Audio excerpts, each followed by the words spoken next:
সিরিয়ার স্বৈর শাসক বাশার আল আসাদের পতনের 1 মাস পেরিয়েছে। ধীরে ধীরে স্বাভাবিক হচ্ছে জীবনযাত্রা, তবে ভবিষ্যতের বিষয়ে উদ্বেগ রয়েছে।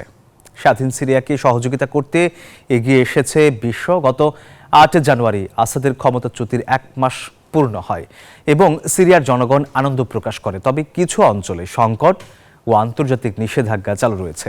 বিশ্ববাসী অপেক্ষা করছে নতুন সরকারের সফলতা দেখতে।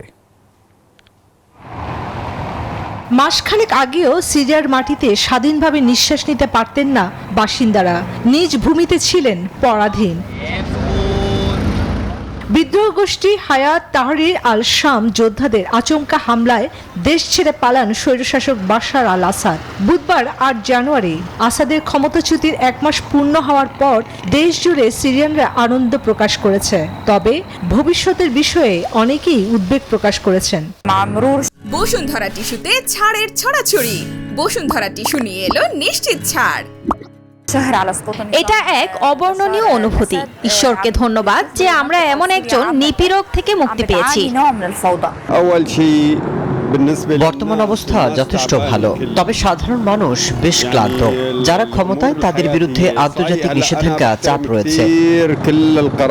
এরই মধ্যে দামেস্ক আন্তর্জাতিক বিমানবন্দরে শুরু হয়েছে বিমান চলাচল।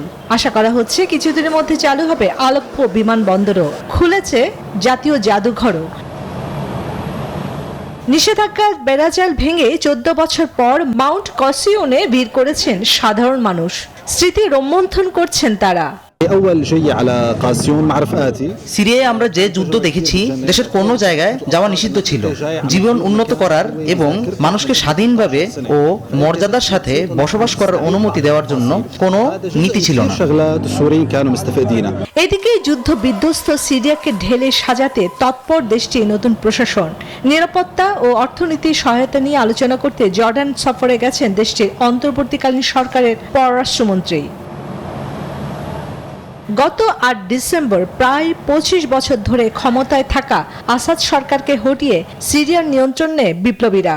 গঠিত নতুন সরকার কতটা সফলভাবে দেশ পরিচালনা করবে তা দেখার অপেক্ষায় বিশ্ববাসী। চন্দ্রা, নিউজ 24।